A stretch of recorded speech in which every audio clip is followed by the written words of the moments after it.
A thing happened to me a long time ago with my mother-in-law when she died. She came one evening, well, one Thursday night. I didn't know what it was. The bed was just rumbling about, you know, and things do. Thought it was a cat on the bed. The following night, I saw my mother-in-law sat at the bottom of the bed, and a grey coat, green headscarf, as large as life. And she said things had been moved out of her house and so on and so forth, and she was very upset about it. So I wasn't shocked, I wasn't hurt, upset, frightened or anything, because she wouldn't harm me. I said I would look into it. So I phoned my brother-in-law the day after, asked him what he was doing with Mum's things. Said they'd put them away for safekeeping while they're decorated, plus an ebony box, which she also explained about, and with a dragon on. And I didn't know about this box. Anyway, he says, oh, that was Mum's jewellery box. I said, well, put it back, please, on the chest of drawers where it belongs, and put her ornaments back. So I told him why. He did this for me as a favour. He didn't ask any questions. Sure enough, the night came. Fell to walking, hands feeling round the bed. She came again. She sat down, took her scarf off, and I said, well, things have been put back now, Mum. I says, you'll be all right now. Please leave me alone. I says, because I'm losing a lot of sleep. You know, I says, you can rest in peace. So up she went, turned away, and I said, you forgot your scarf. And she picked a green scarf up, put it back on her head and went. Never seen her again since. Jean's strange encounter with her dead mother-in-law, for all its extraordinary and eerie qualities, is a remarkably common experience. It's clear from the research records that many thousands of people, in different cultures, different parts of the world, have had something similar happen to them. They appear to happen most frequently between members of a family, or people who have a profound emotional connection with the dead person. And they're remembered with immense clarity: the time, the place, the details of dress and movement, and so on. In paranormal circles, they're described as crisis ghosts.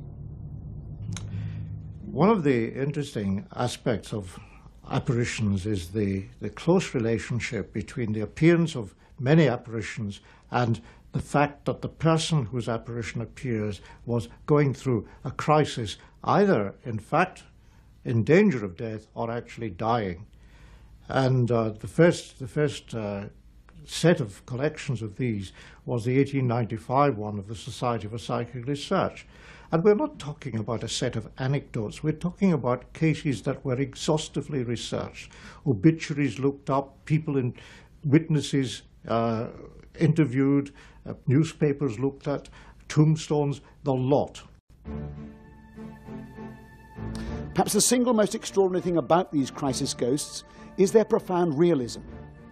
They appear to be so true to life in terms of dress and mannerisms and characteristics and expression of the living personality, so real and solid in fact that those who encounter them immediately respond to them in living terms.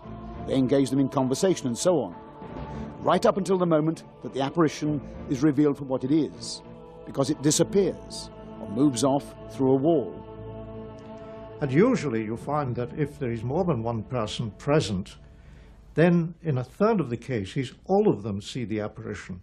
It looks solid, it looks real, it may act out a very reasonable scenario so that they will, for example, see the door open and Uncle George comes in and they're surprised because the last they heard Uncle George was in Australia and they're in London, and they'll say, George, how did you manage to get here so quickly? And he'll smile.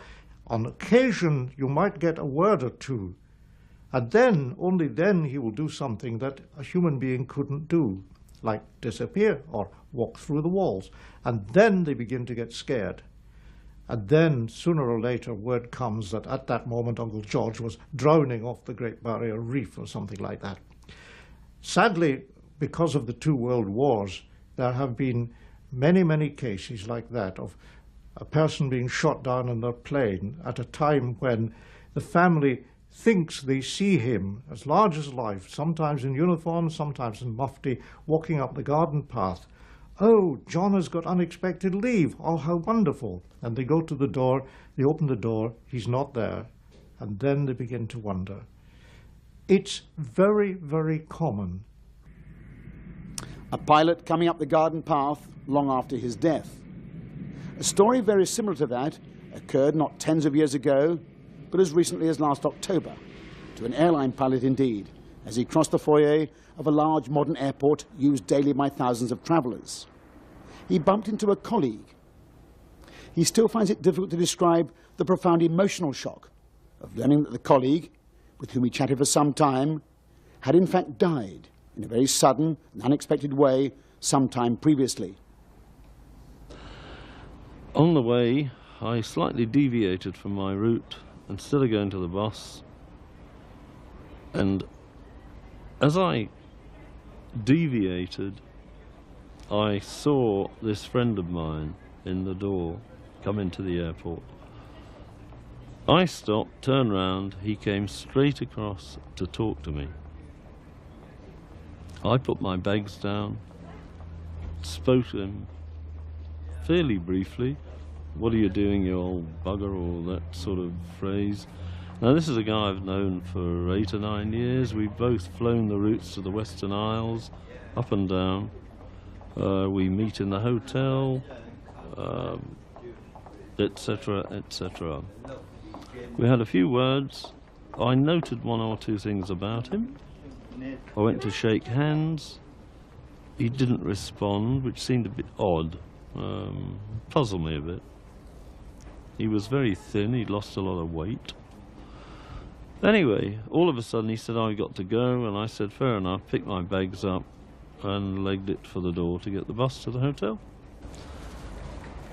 The following day, I went into town, did a bit of shopping, and went to see a friend of mine in the pub where we normally meet, and he bought me a drink and said, "Hello, how you doing, and what's going on?" and "Not a lot," and all the usual rubbish you talk about. And he said, "Just a minute." And he went round the corner to the paper rack, picked up the Scotsman from the paper rack and came straight back to me, put it on the bar in front of me, saying, "You must know this man. You flew together. You were in the same airline." And to my absolute astonishment, I was stunned,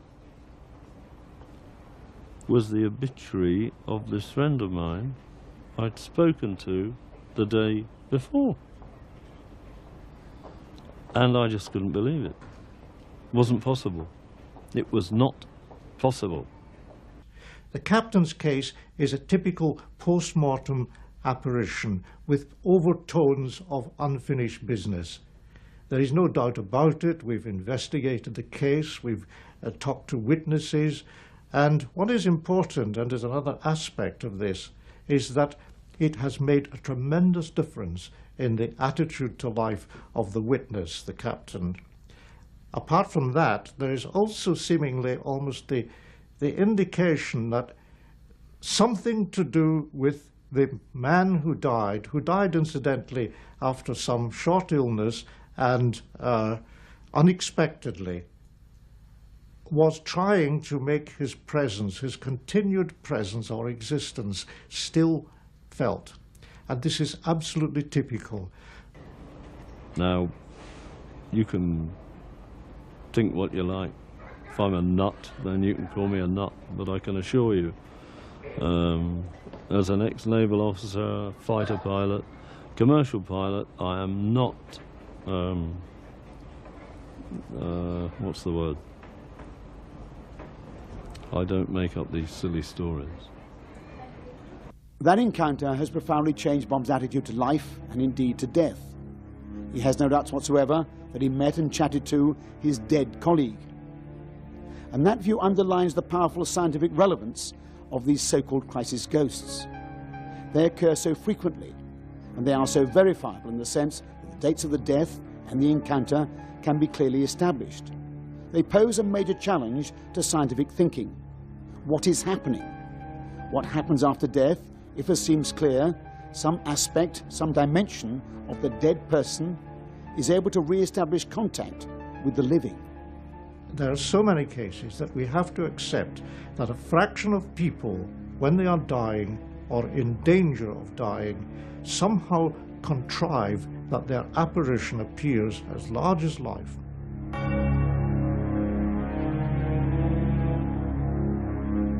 Crisis ghosts are one of the most widespread of paranormal experiences. These appearances of people just before or just after their death to a loved one or to a relative. In Asian cultures, they are very readily accepted as a fact of life, so to speak. In the West, grounded as we are so firmly in centuries of scientific rationalism, they are regarded with the utmost skepticism. People who experience them are embarrassed to talk about them. Scientifically, they scarcely appear above the horizon. There are very few theories that attempt to explain what is happening. There is a part of the human being that can operate out with time and space.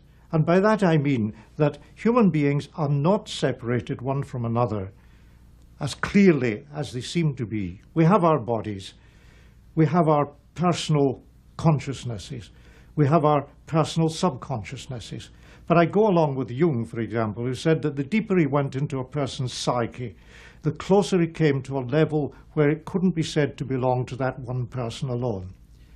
And the analogy that one can use is that above the surface of the ocean, the islands are separate.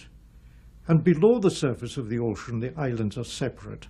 But go deep enough, and you come to a level where all the islands join on the bedrock of the ocean. If it is possible to generalize in this shadowy area, it seems that the contact is made with a particularly sensitive person, at times when their minds are in the most relaxed and receptive state.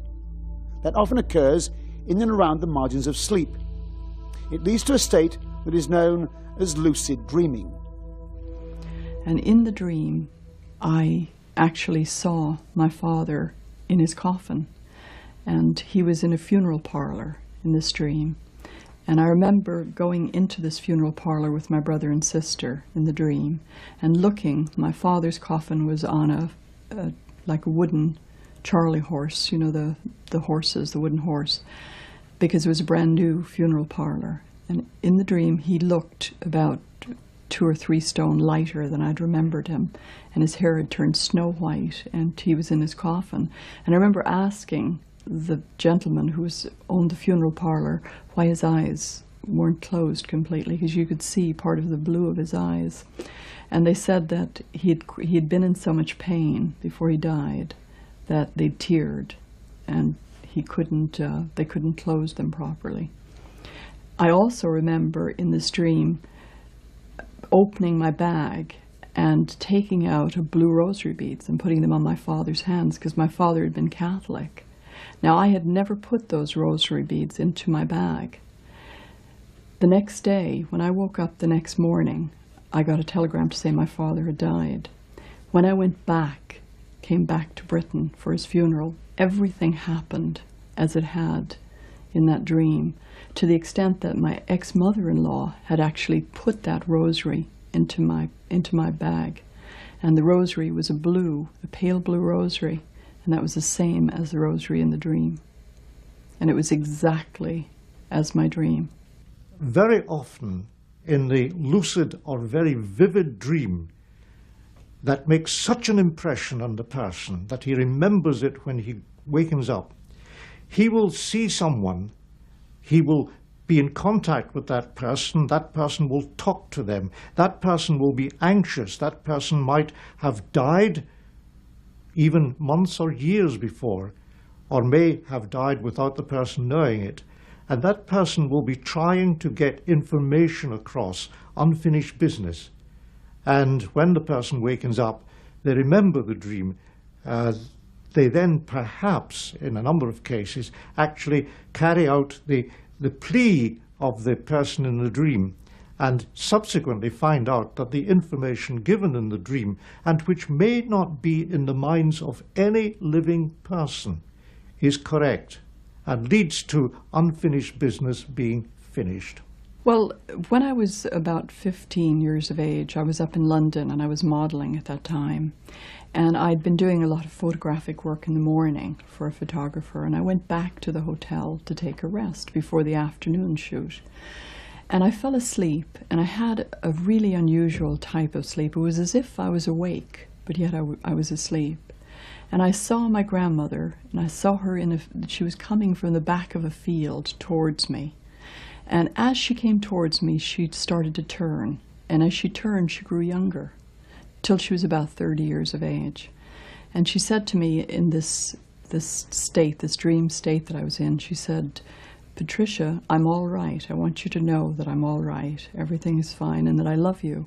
And I want you to go to my house and look in a certain drawer. There's a key hanging." And she told me where this key was hanging to open this drawer. "And you'll find that I've left something for you." And she said, "I want you to write my book, write my story. It'll be a real success." Now, her name was Maggie. And when I woke up in that room, in the hotel room, the room was just filled with her fragrance. And I knew that she'd passed on. I called my father on the phone, and he said my mother had gone back to Ireland to bury her. And I called Mommy in Ireland and told her to go and get this key, and it was where she'd said in the dream. And she went to this little dresser and she pulled an envelope, a big envelope out with my name on it. And in it was quite a lot of details about the book that she wanted me to write, and a picture of her mother. Many of these stories involve actual appearances of people who have died, but there are many more that involve the passing of a message of some sort. The voice is clearly recognized, the sound is quite clear, and the message is remembered in all its detail. This is the sad story of Teddy, close friend of Jane and Sheldon.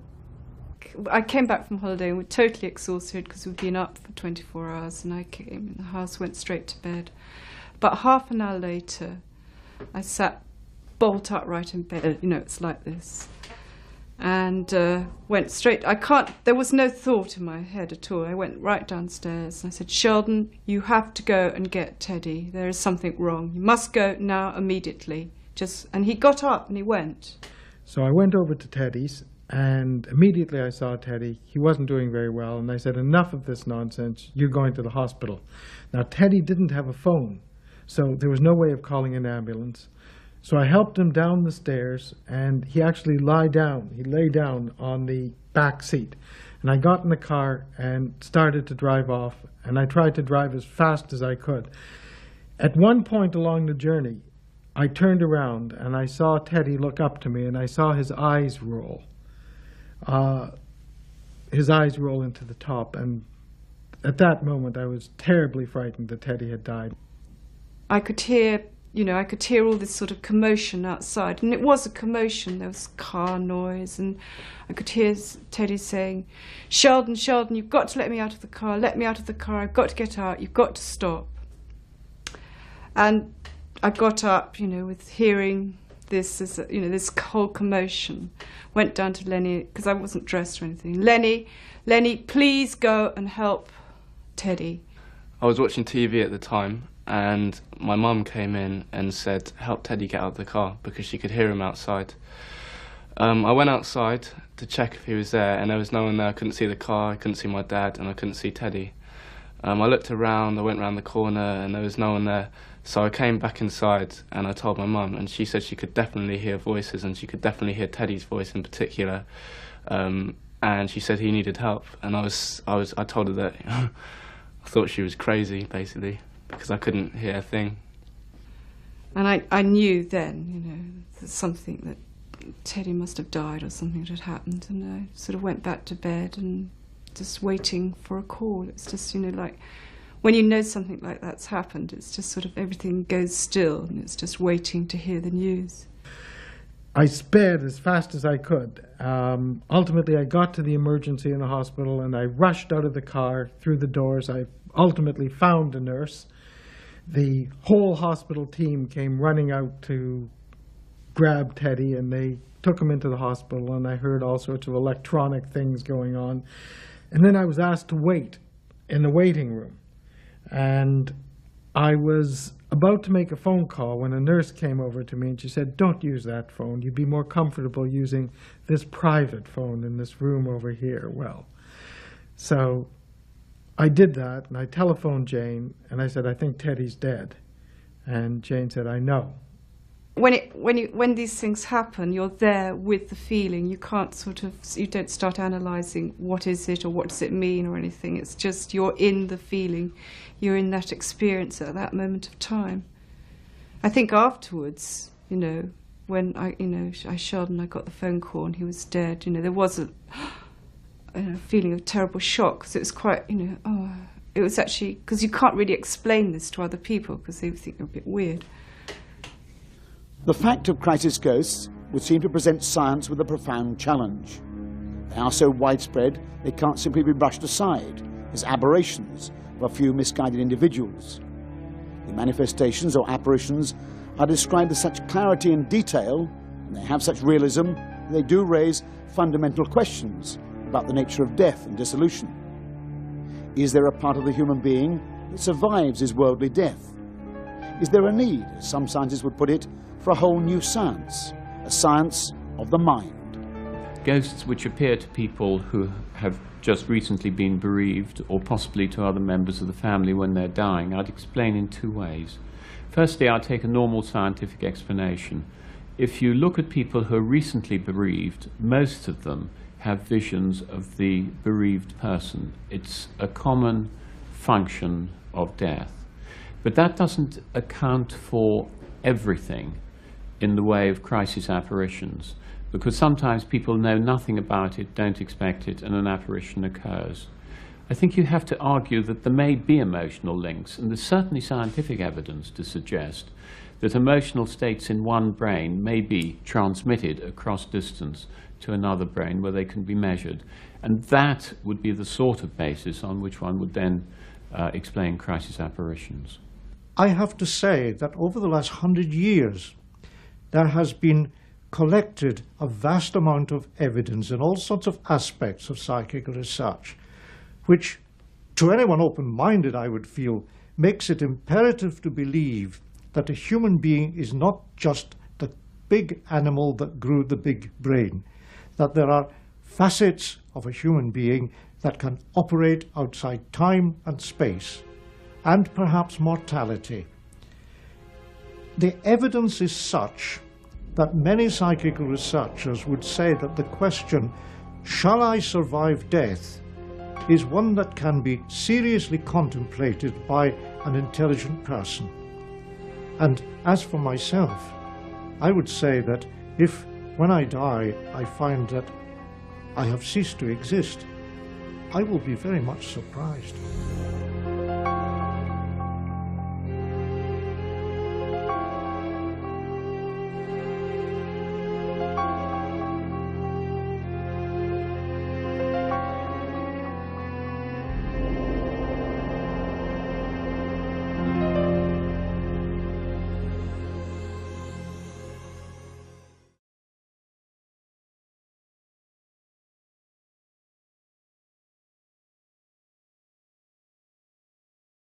Members of a family, or people who have a profound emotional connection with the dead person.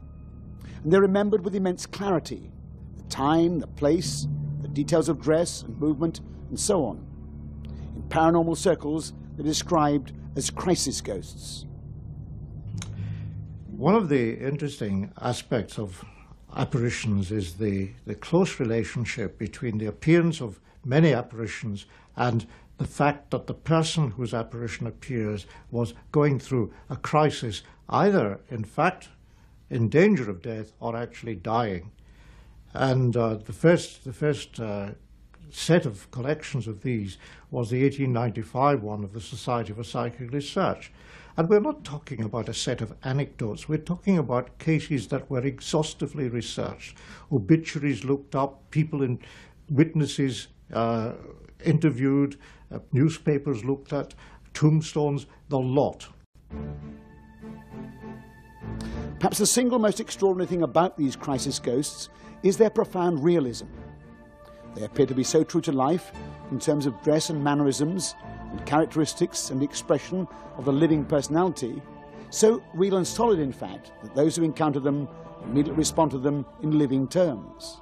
They engage them in conversation and so on, right up until the moment that the apparition is revealed for what it is, because it disappears or moves off through a wall. And usually you find that if there is more than one person present, then in a third of the cases, all of them see the apparition. It looks solid, it looks real, it may act out a very reasonable scenario so that they will, for example, see the door open and Uncle George comes in and they're surprised.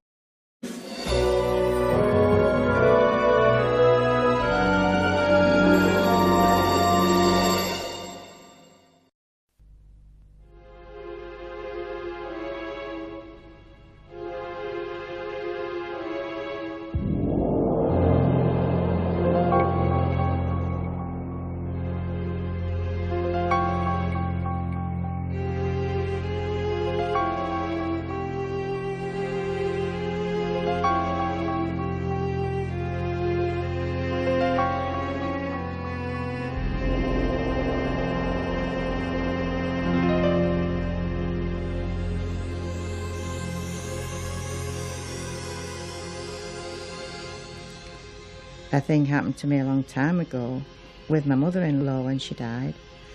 She came one evening, well, once at Thursday night. I didn't know what monuments back, so I told him why.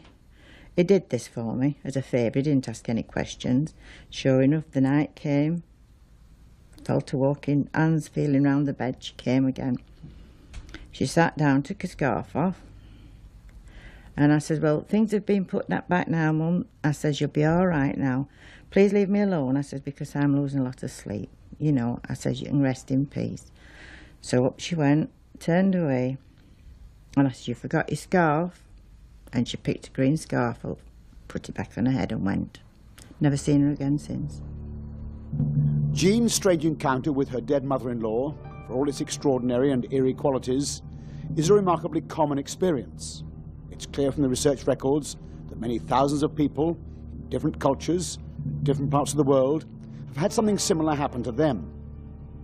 They appear to happen most frequently between members. It was, the bed was just rumbling about, you know, and things do. Thought it was a cat on the bed. The following night, I saw my mother-in-law sat at the bottom of the bed, and a grey coat, green headscarf, as large as life. And she said things were being moved out of her house and so on and so forth, and she was very upset about it. So I wasn't shocked, I wasn't hurt, upset, frightened or anything, because she wouldn't harm me. I said I would look into it. So I phoned my brother-in-law the day after, asked him what he was doing with Mum's things. Said they'd put them away for safekeeping while they're decorated, plus an ebony box, which she also explained about, and with a dragon on. And I didn't know about this box. Anyway, he said, oh, that was Mum's jewellery box. I said, well, put it back, please, on the chest of drawers where it belongs, and put her on.